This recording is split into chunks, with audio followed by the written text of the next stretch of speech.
Bhikkha Parampara Jataka story.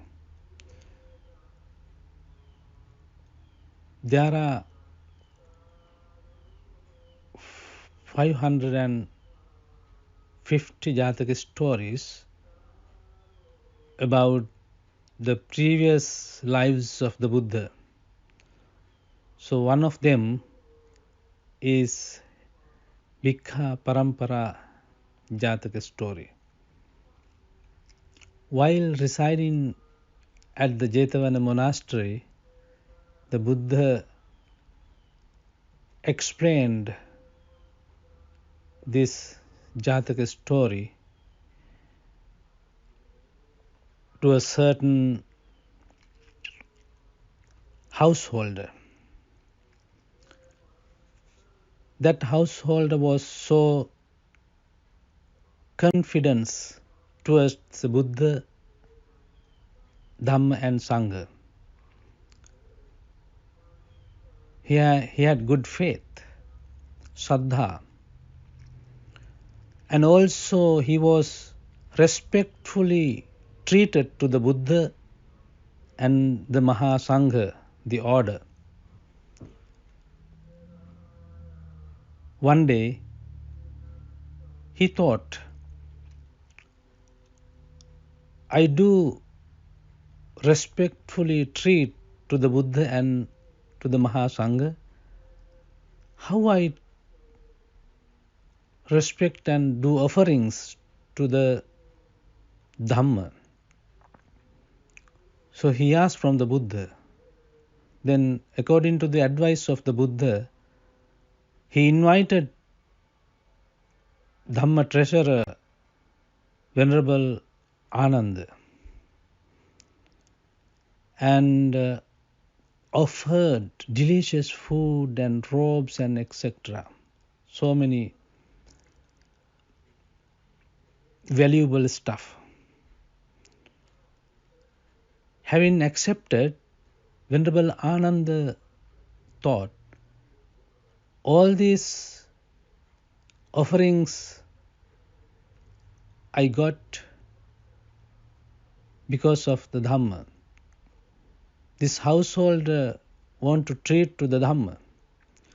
So I better offer this to Venerable Sariputta. He did it.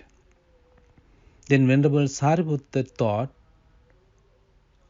everything what I got because of the Dhamma. So I better offer to the Buddha. So then Venerable Sariputta offered the food and robes, everything to the Buddha. So venerable monks, when they gather for Dhamma discussion, they discussed about this story. The householder wanted to pay respect and to do more offerings to the Dhamma. Then he did it towards Venerable Ananda. Venerable Ananda offered to Venerable Sariputta. Venerable Sariputta offered everything to the Buddha. So his offerings went to the for real person, real place. So Buddha knew this discussion, and Buddha addressed these monks and mentioned, yes, monks, not only now but also in previous lives the similar thing happened.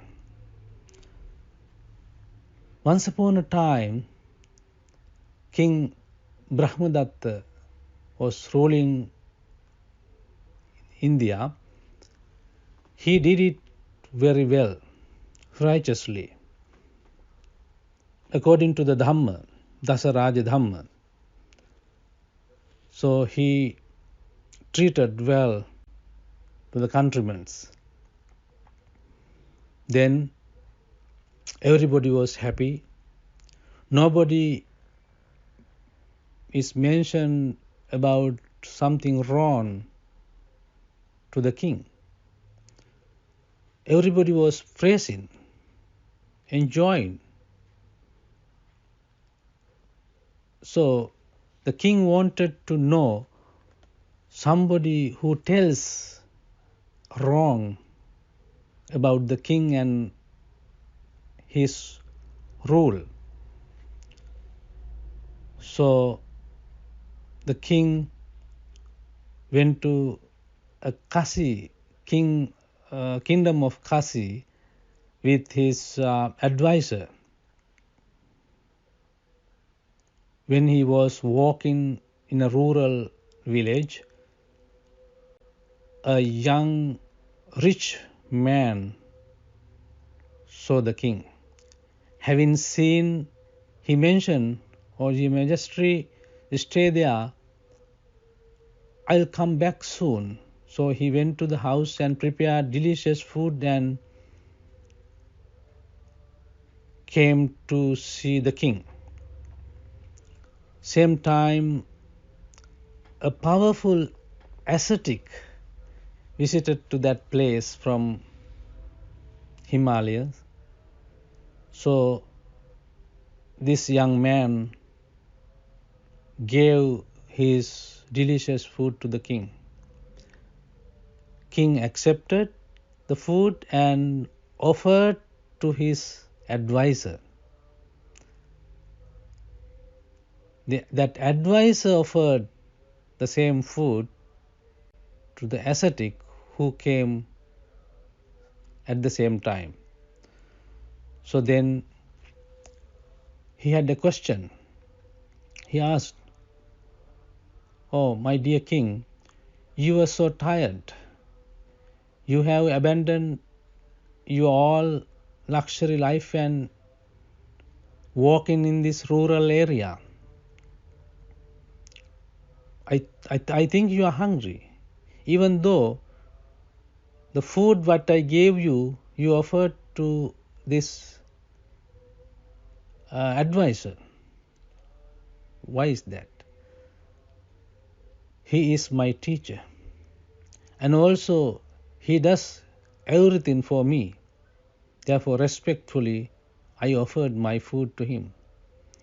So then he asked from that advisor, "You are so old and you need food. Why you did not eat that and offer to an ascetic?"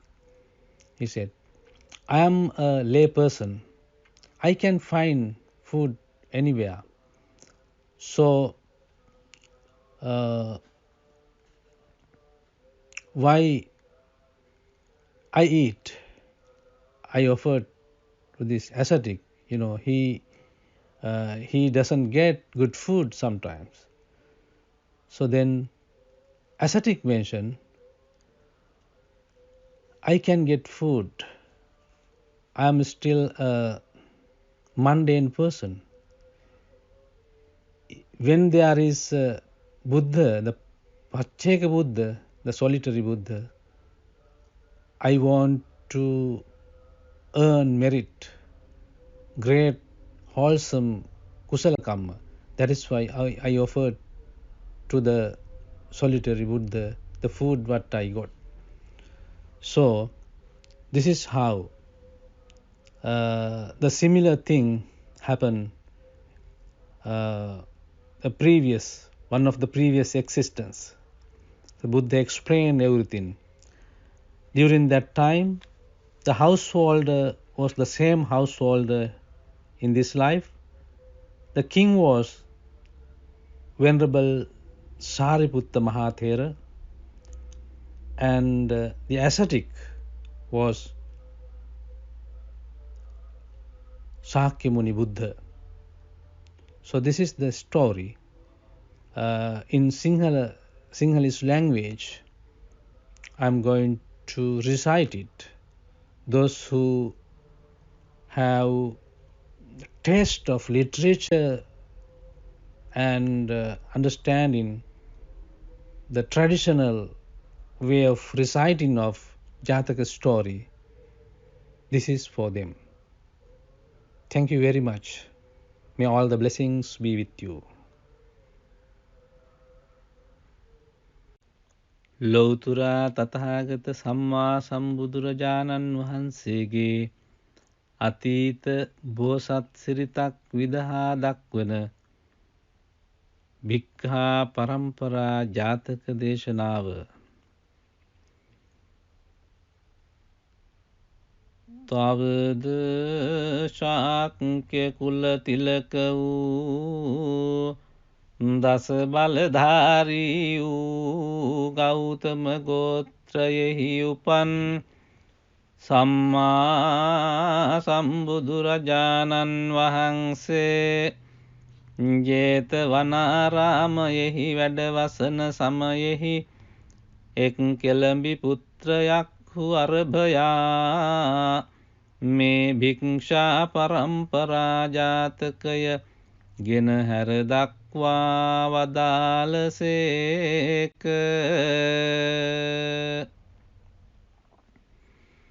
ඒ කෙළඹි පුත්‍රතෙම ශ්‍රද්ධා ඇත්තේය. තුනුරුවන් කෙරේ ප්‍රසන්නව බුදුන්ටද භික්ෂු සංඝයාටද නිරන්තරයෙන් සත්කාර සම්මාන කරන්නේය.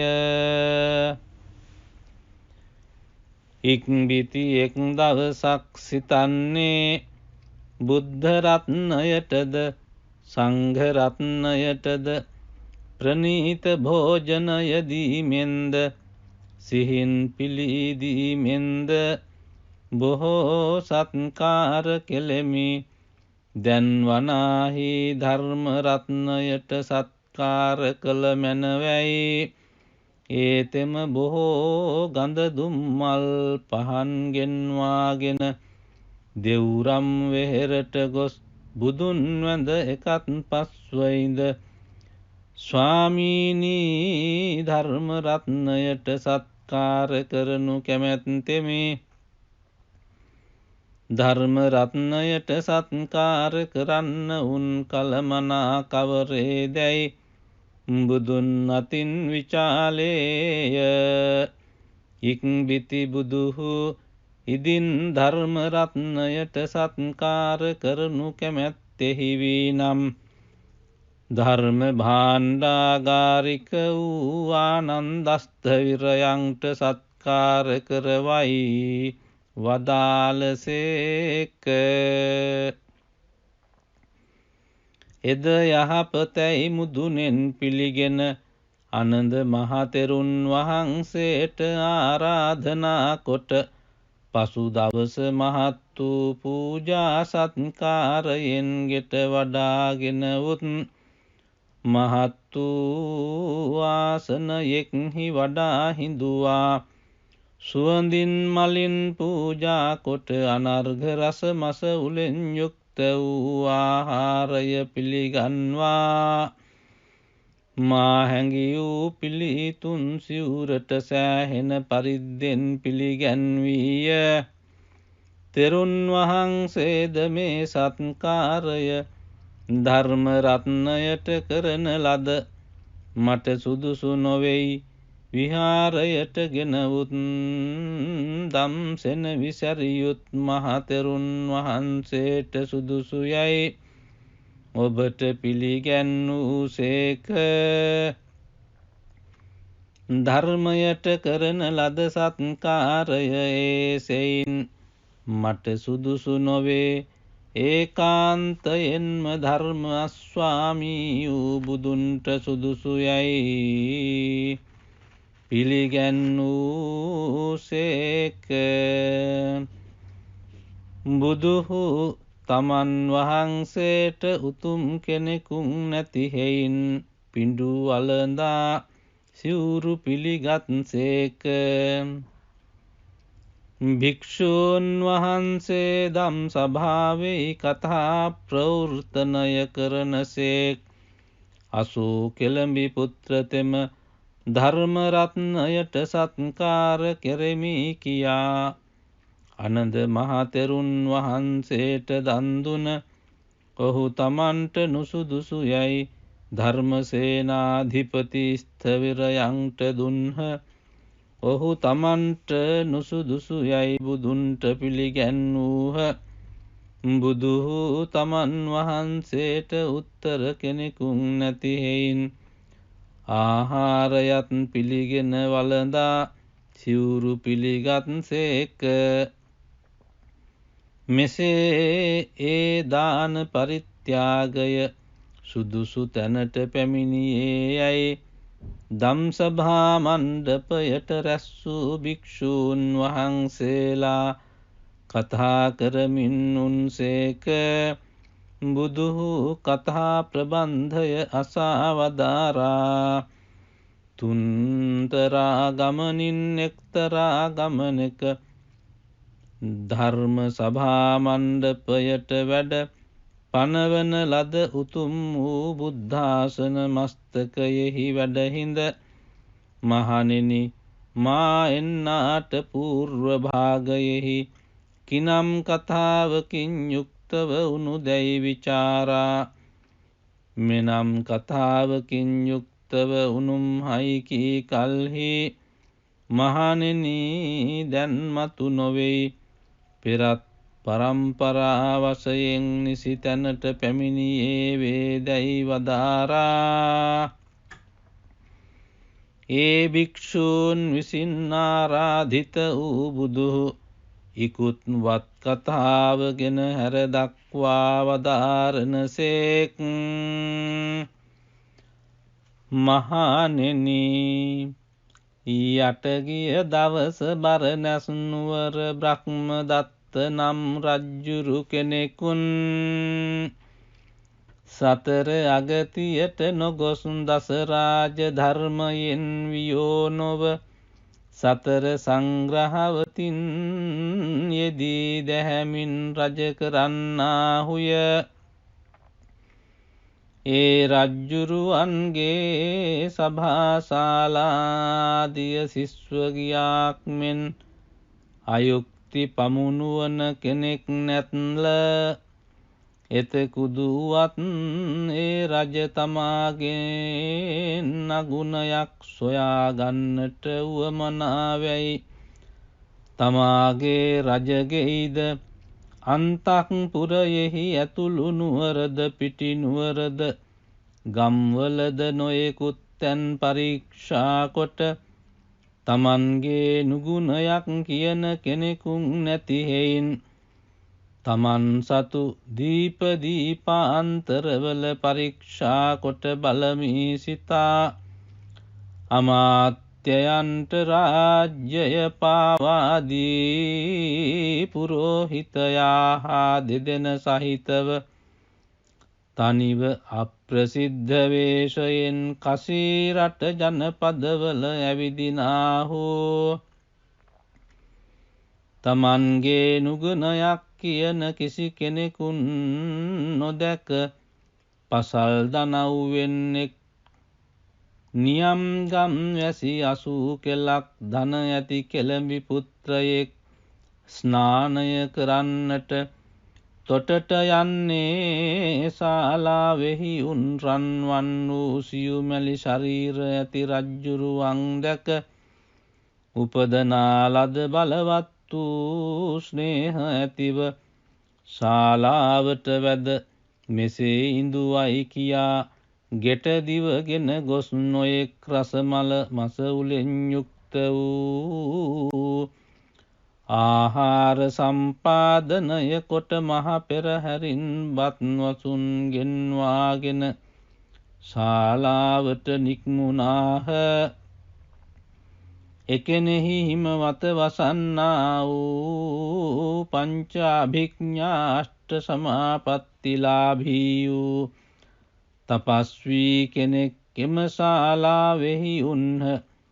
කෙළඹි පුත්‍රයානෝ රජ්ජුරුවන්ට හස්තධෝවනයෙහිදී තලියෙහි රසමස උලෙන් යුක්ත වූ ආහාරය පුර රජ්ජුරුවන්ට දුන්හ. රජ්ජුරුවෝ ඒ ගෙන ගොස් පුරෝහිතයාට දුන්න. පුරෝහිතයෝ ගෙන තපස්වීන්ට පිළිගැන්වූහ. තපස්වීන් තලියගෙන දකුණතින් කමඩලාව පැනගෙන ගොස් බුදුන් කරා ගොස් දකුණතින් පැන්වත් කොට පාත්‍රයෙහි බත් පුරාලූහ. ඒ පසේ බුදුහු කිසි කෙනෙකුත් නොකැඳවාම කාත් නොවිචාරා වැළඳූහ. ඉක්බිති කෙළඹි පුත්‍ර සිතන්නේ මා විසින් රජ්ජුරුවන්ට දෙන ලද. රජ්ජුරුවෝත් පුරෝහිතයාට දුන්හ. පුරෝහිතයා තපස්වීන්ට දුන්හ. තපස්වී පසේ බුදුන්ට පිළිගැන්වූහ. පසේ බුදු ආත්ම විචාරා නොබැන ඉඳ වැළඳූහ. මුන්මුන්ට දෙන්ට කිමෙක් දෝහෝයි උන් නොබැන ඉඳ වළඳන්ට කාරණ කවරේ දෝහෝයි. අනුක්‍රමයෙන් විචාරමී සිතා පළමු කොට රජ්ජුරුවන් කරා එළඹ උතුම් වූ ප්‍රාසාදයෙහි කූටාගාරාභ්‍යන්තරයෙහි අතුරන ලද සැප වූ ආස්තරණයෙන් ඇති ශ්‍රී යහන්හි සැතපෙන්නා වූ සියුමැලි උතුම් රූ ඇති කිසිම දුකකට අයෝග්‍ය වූ රජ්ජුරුවන් රමණීය වූ රාජ්‍යය හැර නිරුදක වූ වනයක් හා සදෘශ වූ පසල් ගමකට පැමිණියා වූ නුඹ වහන්සේ කෙරෙහි ප්‍රේම උපදවා ගත්තා වූ මම රස මසවුලෙන් යුක්ත වූ පවිත්‍ර වූ සිනිඳි වූ ඇල්සාලේ බත පිළිගැන්වීමි. ඒ නුඹ වහන්සේ අනුභව නොකොට බමුණන්ට දුන්සේක. මහරජ නුඹට නමස්කාර වේවයි. ඒ කෙසේ ධර්මතාවෙක් දැයි විචාලාහ. ඉක්බිති රජ්ජුරුවෝ කියන්නාහු කෙළඹි පුත්‍රය මේ බ්‍රාහ්මණතෙම මට ශික්ෂා ඉගැන්වූ ආචාරීව සිටියේය. උභය ලෝකාර්ථ සිද්ධ කරන්නා වූ යම් කටයුත්තක් විචාරාගන්ට සුදුසුය. තවද මාගේ සියලු කෘත්‍යයෙහි ව්‍යාවෘතය. එසේ හෙයින් ගරු වූ ගුණ ඇති ආචාරී හට භෝජනය දෙනු කැමැතිවීමි කීහ. ඉක්බිති කෙළඹි පුත්‍රයෝ පුරෝහිතයනි රජ්ජුරුවන් විසින් දෙන ලද රාජභෝජනය තපස්වීන්ට පිළිගන්වන්ට කාරණ කිම්දැයි විචාලාහ. එසඳ බ්‍රාහ්මණයානෝ කියන්නාහෝ මම ගිහි ගෙයි වැස පුත්‍රධාරාදීන් පෝෂ්‍ය කොට අපමණ සම්පත්ති පිහිටා පංචකාමානුභව කරමි. එහෙයින් මට භෝජන ප්‍රතිලාභ අරුමද එම්බල කෙළඹි පුත්‍රයාණෙනි. මහත් වූ වල වසන්නා වූ බොහෝ කලක් තපනිශ්‍රිත වූ ඉන්ද්‍රියන් මැඩ භාවිතා කරන ලද සුචිසන්නාන ඇති උතුම් වූ තපස්වී හට භෝජනය ලැබීම ආයාසසේ දැක පිළිගන්වා පීමි කීහ. ඉක්බිති කෙළඹි පුත්‍රතෙම තපස්වීන් කරා එළඹ දුර්වලව නහර වැල් ලිපිලගිය සිරුරු ඇතිව වැඩී ගියා වූ කක්ෂලෝමයන් හා නාය ඇති මැලියූ දත් ඇති රජස් ධූලි ගුණ ඉසකේ ඇති තපස්වීනි හුදකලාව වසන්නා වූ තොපි ජීවිතයෙහි ශාංකාවක් නැති ජීවිත නිරපේක්ෂක වූ තොප කවර ගුණයක් හේතු කොටගෙන මේ භික්ෂූන් වහන්සේට පිළිගැන්වූ දැයි විචාලාහ.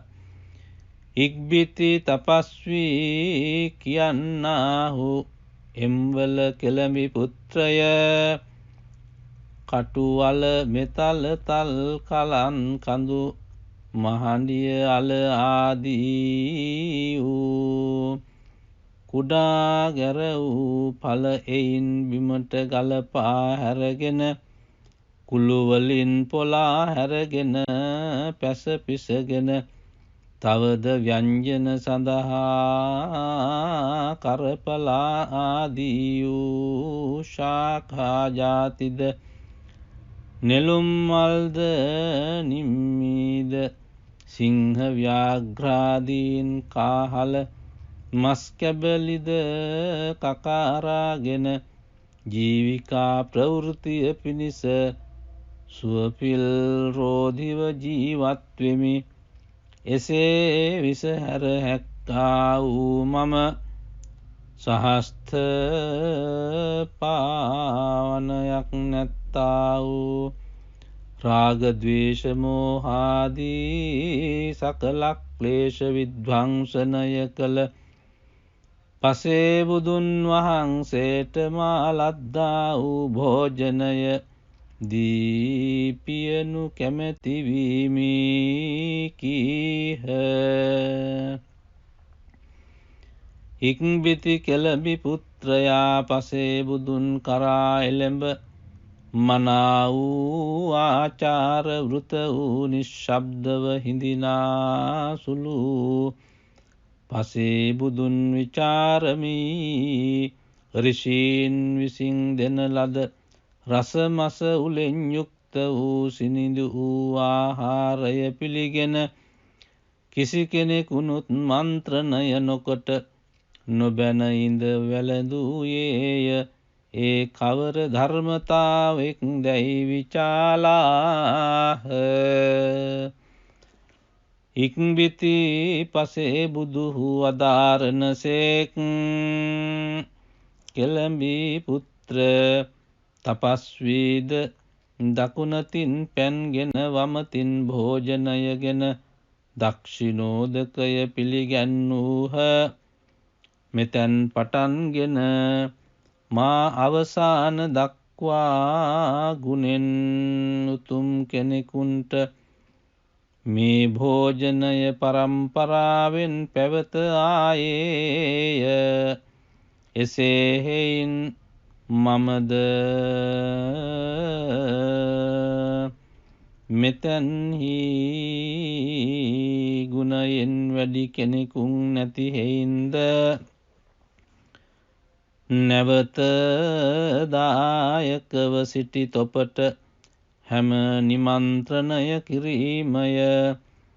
ප්‍රත්‍යනික පටිපදාවට ඇතුළත්ව පිණ්ඩ ප්‍රතිපිණ්ඩයට ඇතුළත්වන හෙයින් එක්විසි අන්වේෂණයට ඇතුළත් නොවූ හෙයින් නොබැන ඉඳ වැළඳුම් හයි වදාළහ. එපවත් අසා කෙළඹි පුත්‍ර තෙම මහත් වූ සොම්නසට පැමිණ අද දවස මේ රජ්ජුරුවන් වහන්සේ මෙතැනට පැමිණි බව ඉතා මැනව මම මීට පූර්ව භාගයෙහි යම් තැනකට දුන්දානය මහා ඵල මහා නිසංස වන්නේ යැයි නොදත්මි.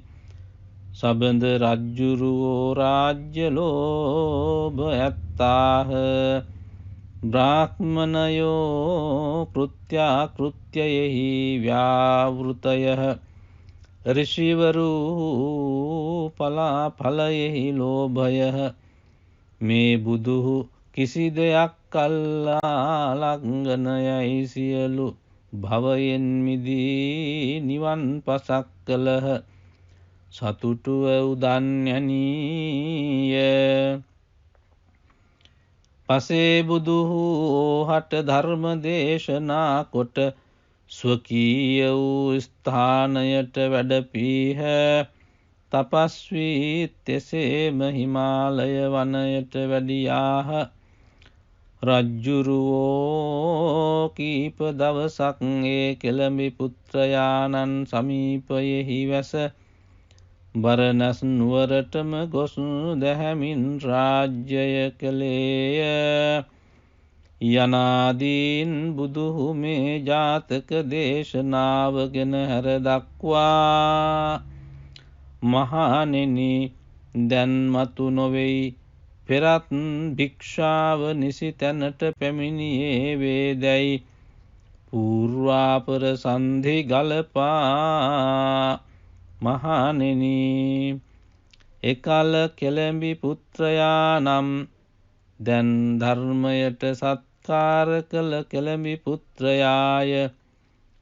එකල රජ්ජුරුවෝ නම් දැන් සාරිපුත්‍ර ස්ථවිරය. එකල්හි අභිඥාලාභී තපස්වීහු නම් දැන් ලොව්තුරා බුදු වූ මම්ම වේදැයි තමන් වහන්සේ දක්වා වදාළසේක.